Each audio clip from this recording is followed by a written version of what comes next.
Hello, parenting families from across the globe. Thank you so much for joining us once again on our program, your program, the Slow Parenting Podcast. My name is Richie Adewusi. I'm your host, as always. So, welcome. Okay, today we're going to try to do some fun things.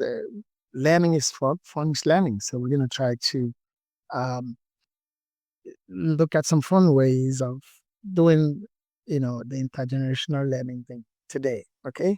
So thank you so very much for staying with us. And just a little bit of information.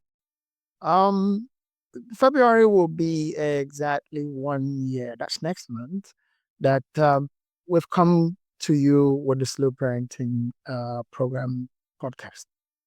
And we'll be putting together a very special uh, edition, a special program for the anniversary of uh, this special program, okay, on parenting.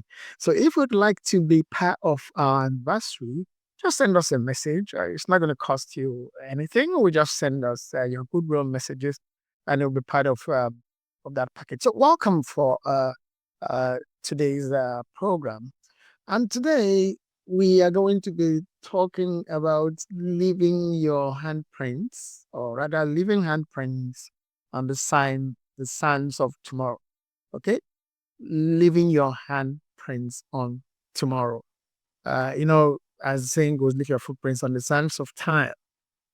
This time is handprints we are talking about, especially or particularly handprints from our mothers, of course, grandmothers, great grandmothers, um, especially to build bridges. Okay, continue with those bridge building processes for our children and with our children in relation to our parents or our great parents who would be their grandparents and their great grandparents.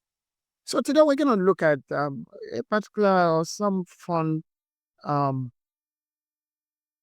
maybe activities that could help us with getting this done. But even as I'm speaking, I want to believe that some people are, oh God, not the grandparents. Oh, you know, we will pick up fun thought points about relationship with spouses, parents, or their grandparents, and then begin to burn the bridges that should and could and uh, would have, you know, brought the required bonding, generational bonding between us, our children, and our parents. That shouldn't happen. We might have had our issues with our parents as we were growing up. I had, but the man turned out to be, you know, gratitude, feeling of gratitude at the end of the day. When I remember some of the things we found at those days, and like I'm now, oh, thank God for my mother. Okay. Maybe if you sat back a little bit and reminisce and brainstorm, go through some of those things you feel you are so angry about, with your dad or your mom or your granddad or your grandmom, you may actually find reasons to be grateful that, I mean, they directed you to certain paths as you are going on. Today, I can boast that I can cook. But it wasn't funny. It wasn't easy. Okay, it wasn't easy. If you uh, if you read the 7.5 Temptations parents face, you will come across a story I told you about when I messed up with cooking a particular soup. Wow, and it didn't go well, but I learned. Okay, but today we're not talking about cooking soaps and all. We're just talking about, you know fun activity that grandparents especially could engage in, but with a particular intention to say, I was here with you. Okay. I shared this space with you. I shared this planet with you. I shared this lifetime with you. I still miss my grandmother. I do. Okay. And I have had courses to share in previous episodes of the program, the kind of relationship I had with her over time. And I still cherish those relationships. Things I learned from her about entrepreneurship, things I learned from her about fashion, about, standing out, being stylish. Yeah. But today, what do we have? We call our parents old school. Yes. And then guess what that causes? If you call your parents old school, what would your children call your parents? But within that concept of old school lies the bigger concept of generational impartation of wisdom, knowledge, understanding, especially using our pets backdrops again, our culture, our tradition, our family values, our etiquettes. They are the ones in the best positions to help you, okay, take your children through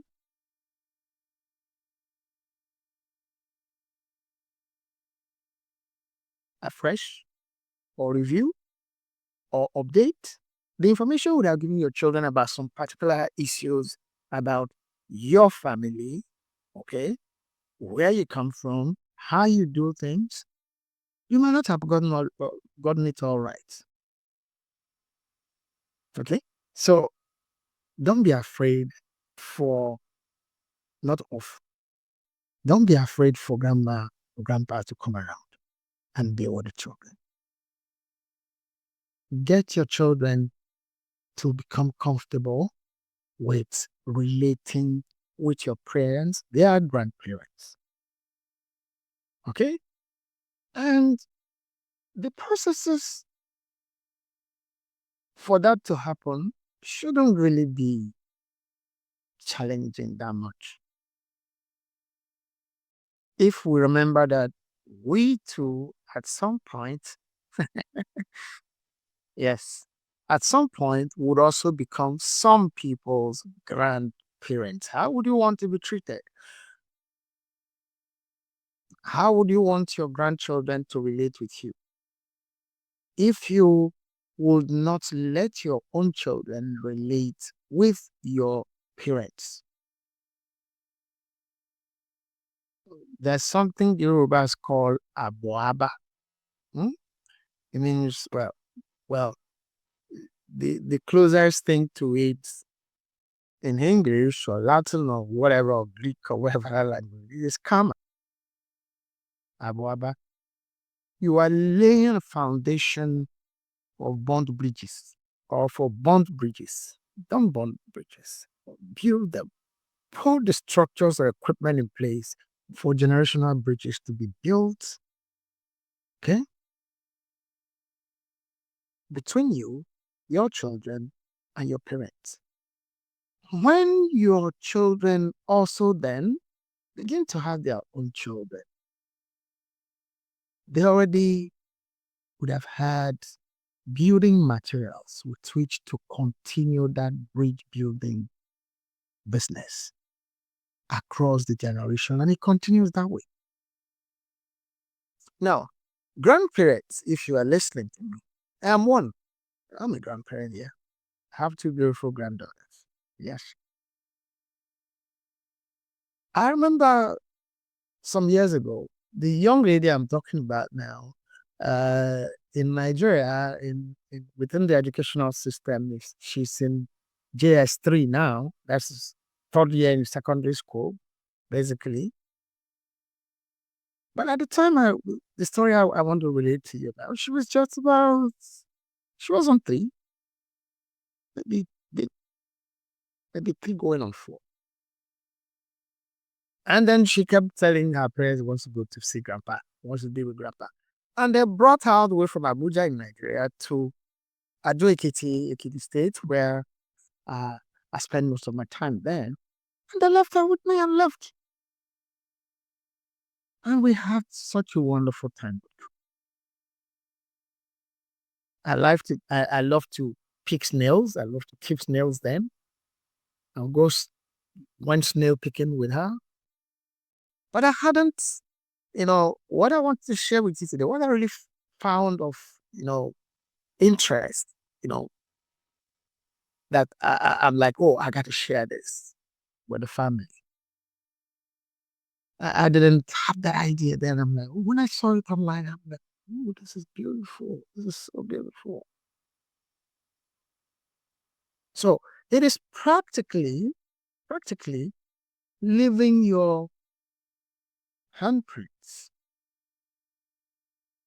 on the memory of your grandchildren by way of inking your handprints on their clothing. You can have it done in an embrace. Yeah, we've already put the ink. The ink's already there. Your arms, depending on how far you want it to go. And you can hold them in a warm embrace. Okay? And those prints remain on those. You can actually go, get some brand new t-shirts, white preferably, and give to each of them as you arrive in their place, or you go shopping when you arrive, pick up those t-shirts, and it's a gift to each of them. And there's a guy, come on, children, we're going to have some fun day. You get some indelible inks or paints, and okay, put this. Your palms are really important. The other parts of the hand, maybe, but if you really want to make it fun all the way, and then okay, we have a question. We have a question um from a community member. So let's see. Inks or paints. Let's just look at the question. It says some parents worry that older family members may share outdated beliefs or ideas with their children. How should parents handle this? What you call an outdated idea or part of your culture, part of your tradition. The important thing is to first, but if those are the harmful communication with their children, and they should address is children and because the idea don't look at the brand. That's not talk with your parents of your culture. Leave your children out of your tradition and out of it. Talk with your parents. The important thing is to first they still are the same, but if young girls are in the best position like always should be any time.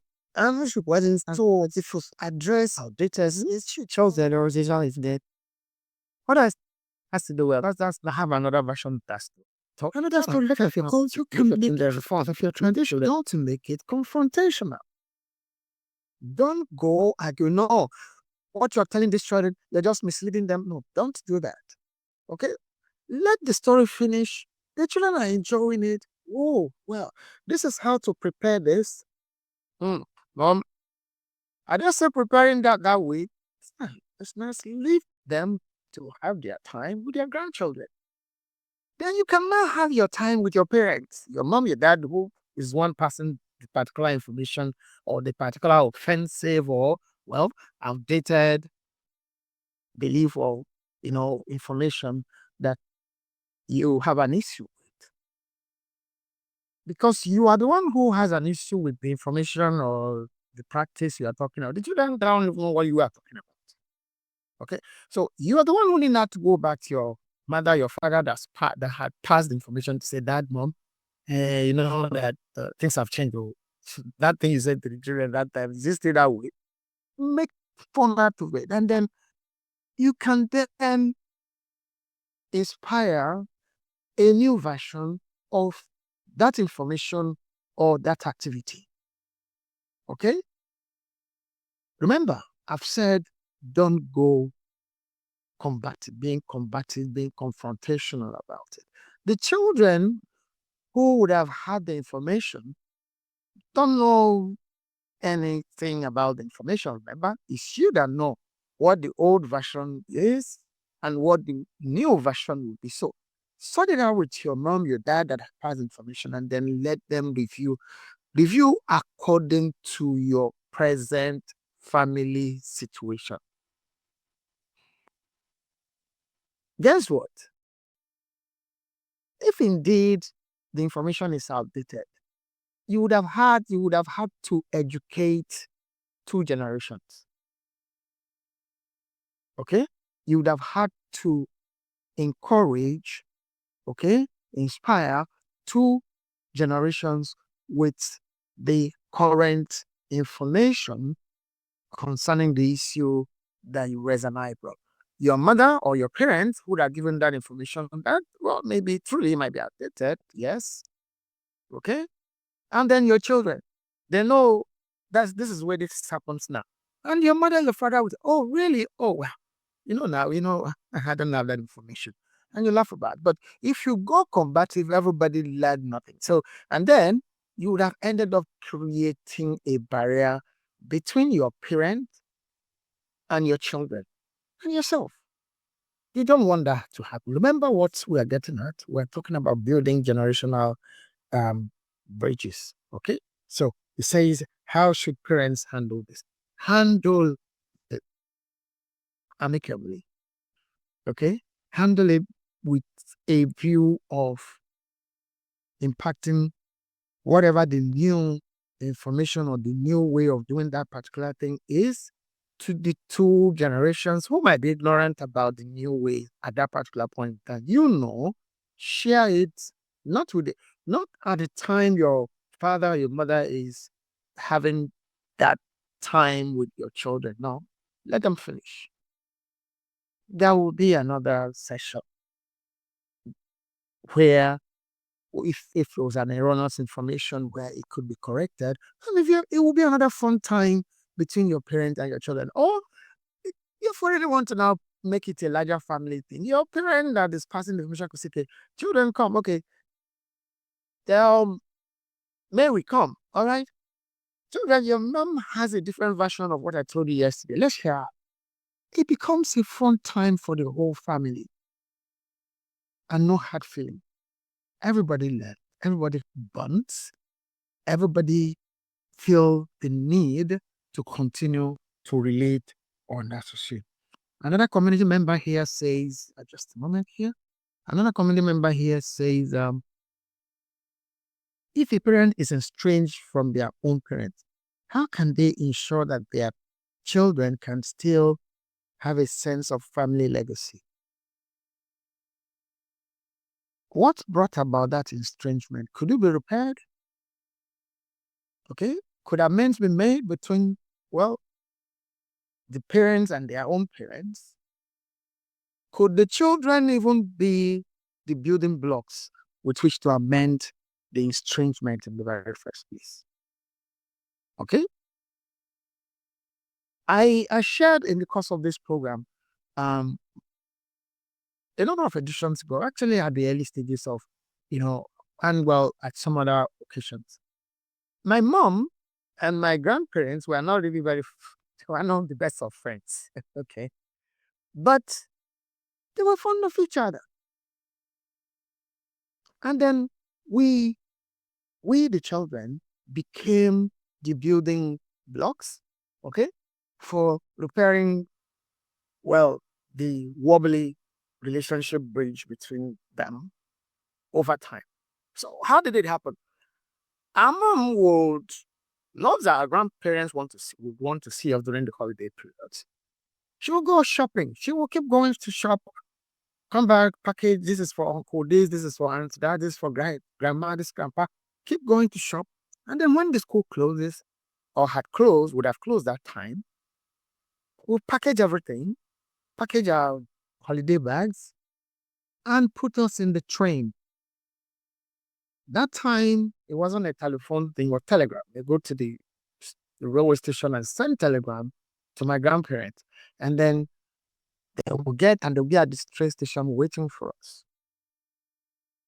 But then you would say, as you're listening to me, that that's an ideal, that there's no brokenness. There was. There were no broken terms, but because of us, there was, if you like, an excuse to talk. to relate. So we'll now go to and meet our grandchildren, our grandparents. They will pick us up at the railway station. We'll go home. And guess what will happen next? Our mother will soon arrive and say she was missing us. That's why she came. She was missing all her children. So she would arrive. So every of us are in the same place. Our own parents, ourselves. So the family is together. But then some family broken situations are not as funny as the ones I'm referring to now. There are really some very serious. But at the same time, the children could actually really be excuses for mending relationships. Okay? One way to do that, okay, because this question is how can they ensure that their children still have a sense of family legacy? The parents should now play the role of telling those family stories and say, well, your grandfather used to say this, used to do this with me. If he had been your grandmother, keep referring to your parents.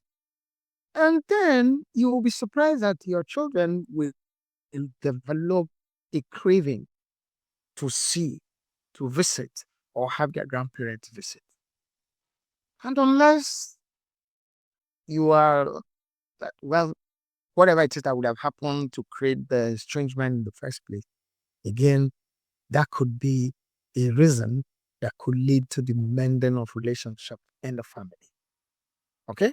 So, in the meantime, you have to now you are now the family custodian. You are now the family historian. Okay?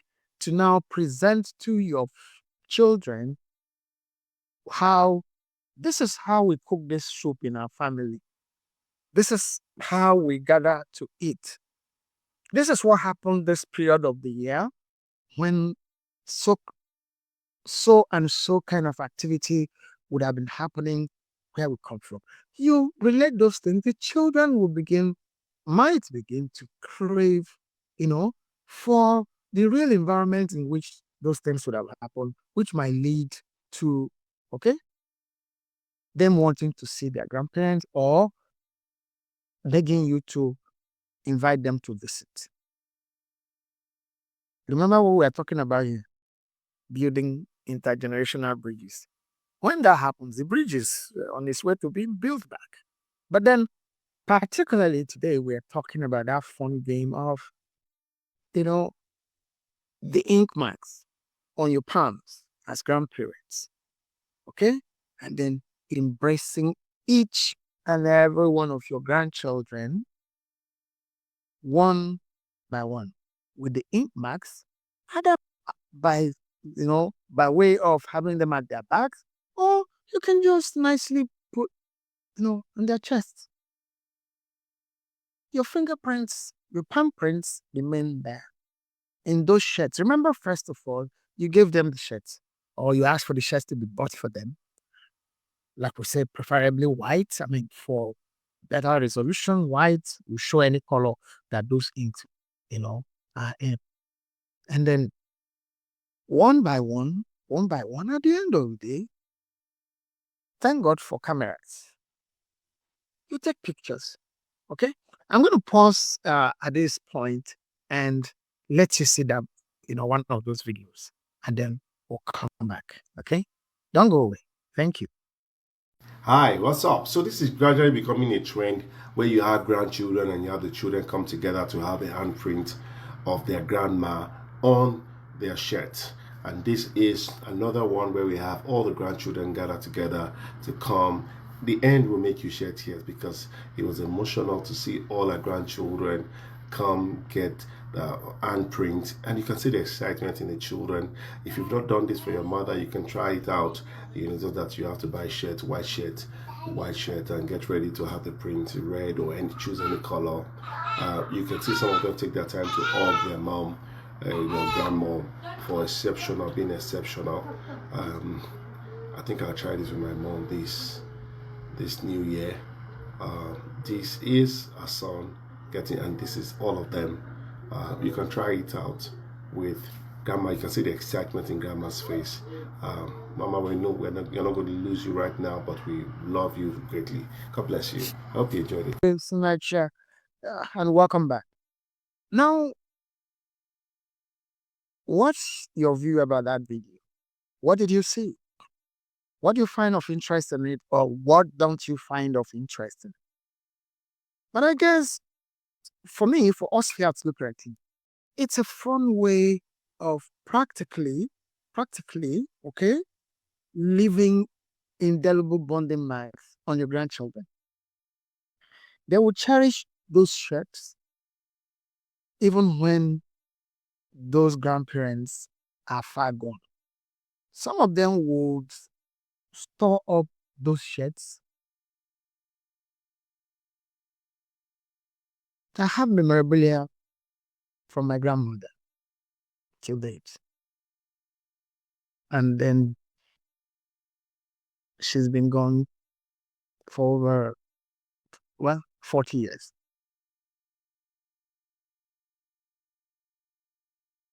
I tell stories about what I learned from her, things I saw her doing. It might not be so for everyone, but then you can create those moments. You can create those opportunities for your children by taking them to go stay with your grandparents, or all of you going on holidays to stay with your grandparents. Okay? And they might find one or two things of interest to learn that will endear those grandparents to them. Or bring your parents to your civilized, modern environment. Okay? And let them do things in those old school, archaic way. Sit and watch and enjoy it yourself. Enjoy them yourself. I actually think that the only things that you should maybe talk to them about separately again, not as the activity is going on, unless the activity is outrageously dangerous. Okay? So if it's not something that will harm the children, leave them to finish. Then go to have that conversation with your parent later as a mom that the world has changed. It looks like you're still stuck where, what do you mean? Well, you go into that conversation, which might lead to another, you know, um, session of interaction with the children, which might then include you if you get invited to say, okay, oh, children, I have another version. Your mother or your father has another version of what we were talking about yesterday. And we share, and everybody um, would feel better for it. Everybody will feel happier for it. Everybody will feel much more grateful for such moments, such times in the future. Okay? So I'll leave you, I'll go on another short break now for a commercial. These things are not happening in the moon. Every day, boom, regular home, on a daily basis. Have kids now, who won't spend all their time. Not productively, really. Even if it's productive, even if you are doing online, studies, business, whatever it is, you need to apportion your time. Whether you are a father, a mother, a daughter, a son, an adult, a child, we need to be better at time management as far as it concerns our relationship with devices. We should not let our time with devices online become obsession, bordering on addictive.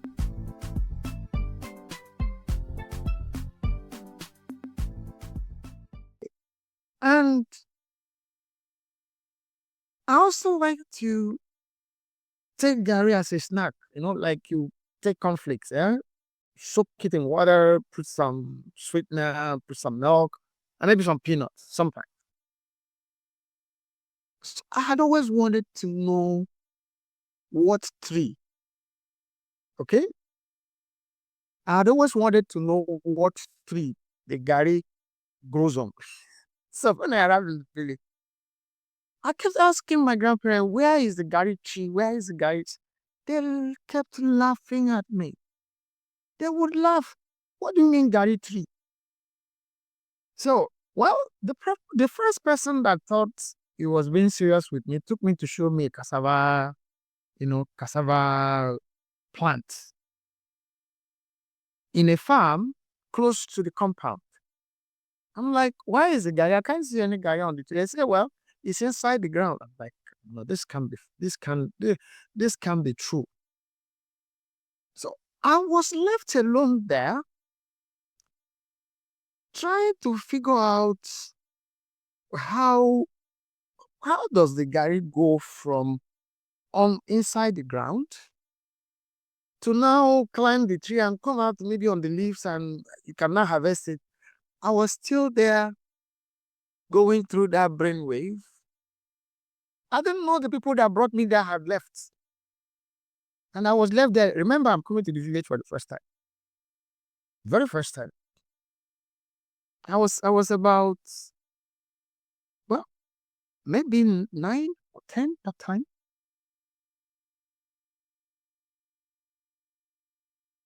So you know how kids get lost in an activity and then so I was just so engrossed in that cassava plant, still trying to figure out where is the Gary.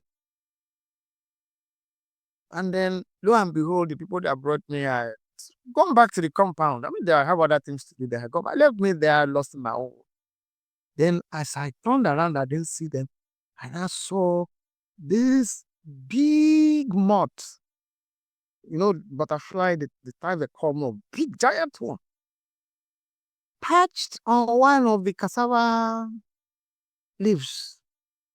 I'm like, I had never seen that size of moth butterfly.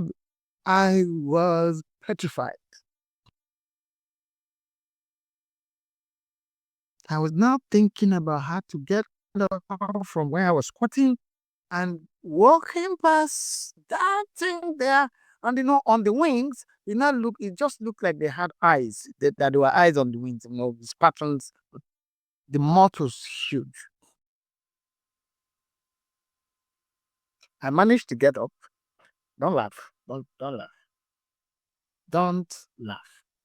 If you promise to laugh, if you promise not to laugh, I will continue. But if you laugh, well, hold on. We have another contribution from a community member. It says here, do you believe that family values evolve over time, or should they remain unchanged across generations? It depends on what those values are. Values are value. Values are not. They're actually not tradition. Okay, values are concepts. Truth remains truth. It doesn't change. Nothing changes it. Lies remain lies. They don't change. Although these days we have things like call alternate reality. Well, if you are someone who spends a lot of time on TikTok and on social media, you will not even know what is meant by true or falsehood anymore. That's not value. That's not what value. Okay? So first, let's talk about what would you say. Let's give example of what those values are. Let's take marriage ceremonies in a family, for instance. In a tradition that a family values, this is in this family, okay? Our values are the only time you, a female child, could live alone outside of maybe you are in school is when you live here to be in your husband's home. That has a lot of gaps that can come out of it by way of work, by way of, movement due to work, study. But then again, travel could be a challenge. But if you are still within the same geographical location, in Nigeria, there are family members scattered across different places. And there are some other relations, maybe friends, that are close enough that you think are family, that child, that young person can still stay with. It will still mean that it's still within the family. Okay? In my family, It is not acceptable for young ladies to go to rent accommodation to live by themselves if they are not married. Up onto my generation, up onto the generation of my children. That's a value. But could it change over time? I'll give you certain circumstances in which you mentioned. I don't own a house in Australia, for instance.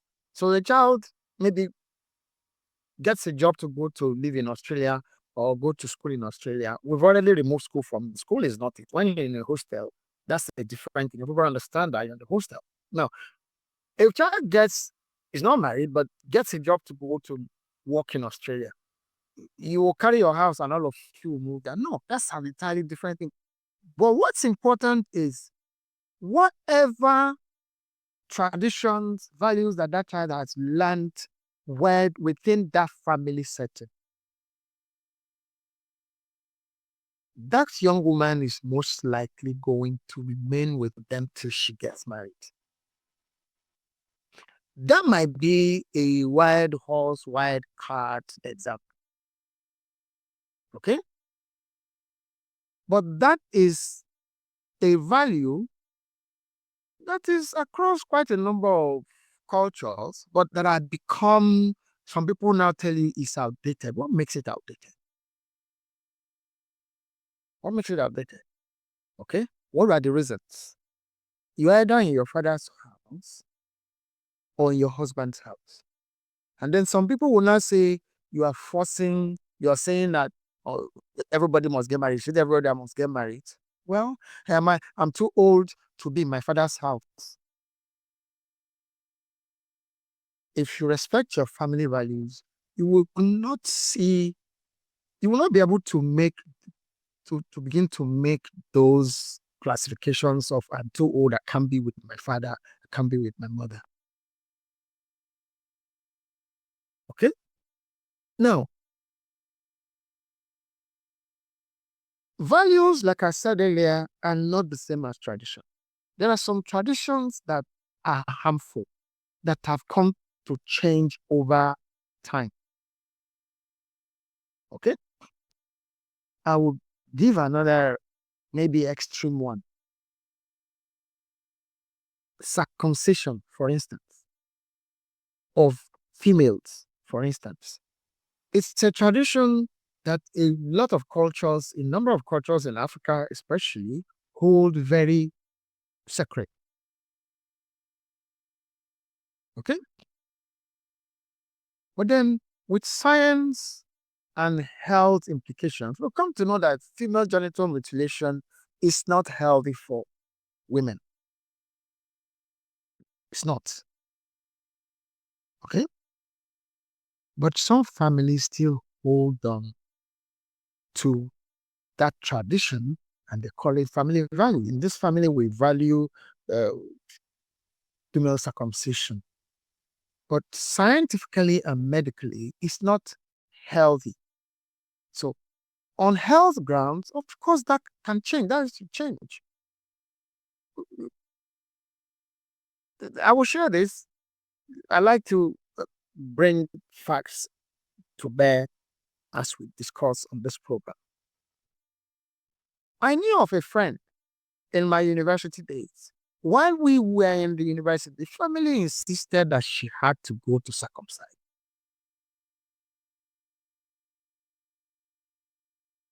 It was horrendous. A full grown woman in the university. But the family insisted she had to go circumcise. She obeyed that. Okay? Now, is that a value you want to retain? Looking at the health implication. My answer is no.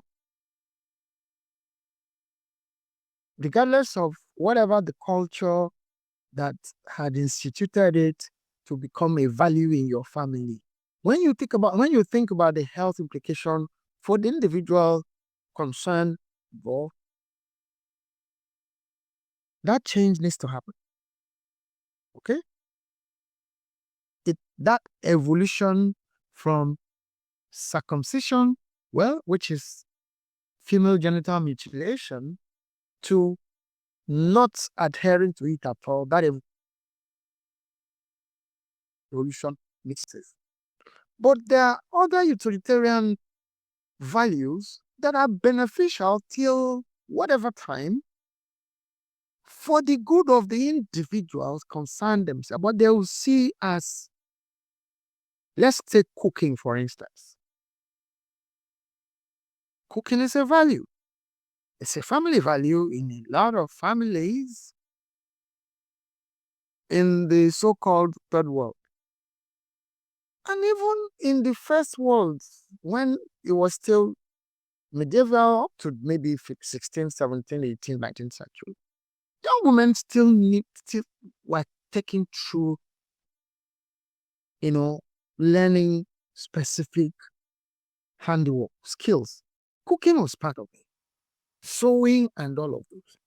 Are those values? They are not. But cooking, traditionally in Africa, in Nigeria, in the two tribes that I am related to, the Yoruba and Igbo, cooking is a value.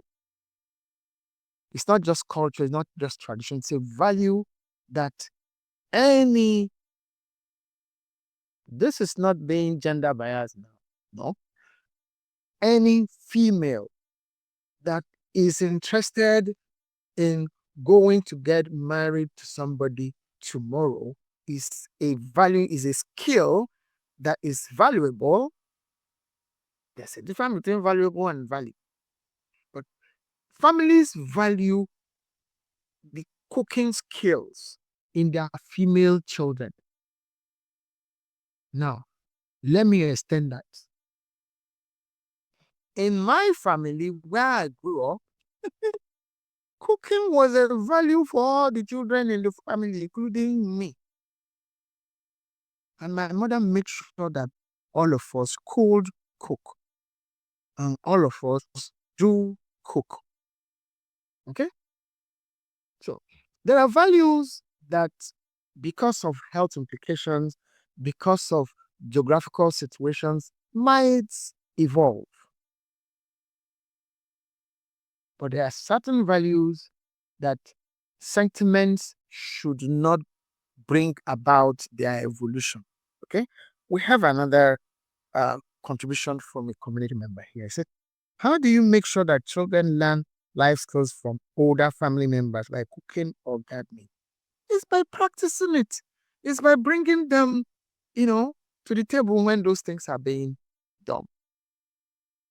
It's by arranging those family values. Okay? And then I learned how to cook quite a number of traditional meals from my grandmother. And of course, my mother. I have a new book, that's going to be out next month. It's a rather long book. But in it, I narrated the first time my mother visited us after my marriage, and she was served a particular delicacy, meal, a soup. Okay, the person that cooked it, the person that was at home with me, my wife then, it was not from the same place my mother was from. So my mother was like, where did you people buy this soup from? Which restaurant sells this kind of soup in Lagos? And she said to her then, I cooked it. My mom would, how? What was that possible? He said, your son taught me. How did I learn it? She taught me, meaning my mother taught me. So, parents, part of the benefits of you allowing your children, of you arranging, facilitating your children to have relationships, for those bridges to be built between your parents and your children, is that they will get to learn to do things that even you might not have had time to teach them. Okay? Whatever it is, whatever those skills are, whatever those life skills are, cooking, gardening, so whatever it is. Okay? The parents, remember, the grandparents have time on their hands. They are probably retired, so they don't have any. They're being with the children prolongs their lives, keeps them active. they are being with their grandchildren, whether they go to visit them or it's the parents or the grandparents that come to visit. Those times they share together keep them active mentally, physically, emotionally.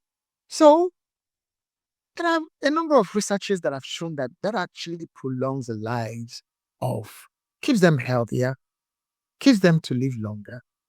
The grandparent that this is now. Okay, but let me not forget. I'll finish that story about myself and the moths. Good. So I said, don't laugh. Even if you are laughing, I'll still finish it. Right? Good. So as I got up, sneakily got up, trying to avoid the moth. As I just passed it, he got up and followed. I ran. It's followed. You know, the flight direction was in the direction of my run. And guess what? As I continued to look back, it wasn't only that one. There were now three others, four. And it was like they were pursuing me. I was running and falling until I got to the compound. People were wondering. My grandma was, what's wrong with you? I was like, what? I was screaming. They were laughing. Mott, but Dr. Fly, you're running away from. Ah, leave your children to go to the village. Get your children, arrange for your children to go to the, arrange for your children to go to visit your grandparents.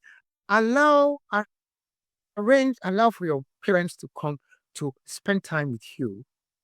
There are many benefits for all concerned. The children learn new things. Your parents get new leases of life, emotionally, mentally, and physiologically. And you'll be better off for it. Besides, you've gone to work. If you get to bring your parents to live with you and they are still strong, they have, you might not have time, you might not have needs for house help, have daycare. They're there. They have the time. Okay? So that is it for our show for today. I want to thank you also very much for being part of the Slow Parenting podcast. I hope we're able to get you to um, refresh your minds or memories about one or two things. I hope you had those little moments where you also go, laugh. That's true. Yes. That's what we do here on the Slow Parenting podcast. Okay. Our business is to build those bridges, those bonding relationship. You, your children, your parents. If you still have grandparents yourself, they are great grandparents. You don't know how invaluable that is until those folks are no longer with us. So, thank you for sharing your time with us today. Please don't hesitate to go visit our YouTube channel, the Slow Parenting Podcast on YouTube. You will find, not cool, you will find all our previous videos there. You're free to download them. Please subscribe, support us, to keep on with this program by subscribing. And thank you, all of you, that all our community members who have sent in those questions, those concerns. Thank you. It makes the program more lively. It makes it much interesting for us to engage with each other and give responses to the questions or insights that we bring in the course of our discussions on the program. So I thank you. Don't forget, you can also get to visit our other social media handles, TikTok, uh, WhatsApp, Facebook, Instagram. Okay. So we'll come your way again next Wednesday, same time, 1 p.m. Eastern Standard Time, US and Canada, and 7 p.m. West African time, including Nigeria. Stay blessed and keep bonding. Bye bye.